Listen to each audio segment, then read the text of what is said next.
Trik ni adalah sebenarnya berasal daripada trik old school. Trik ini dijadikan trik pertama untuk belajar main BMX sebab dia sangat mudah. Pusing, lurus menghadap ke sana. Kita masukkan kaki kita dekat dalam rim. Handle pegang dua tangan macam ni. Lepas tu kita terus naik.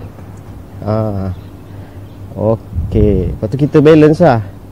Nak balance ni macam mana? Kita kena gerak-gerakkan tayar kat sini. Biasa tak sampai 5 minit diorang boleh buat.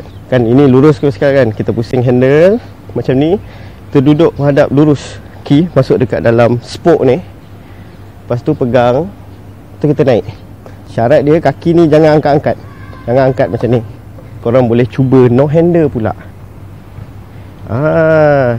Kalau buat ambil gambar pun cantik trik ni. So untuk buat no handle memang kena berdiri macam ni. Pada korang yang nak cuba trik ni, kena pastikan korang pakai kasut. Selamat mencuba. Assalamualaikum. Bye bye.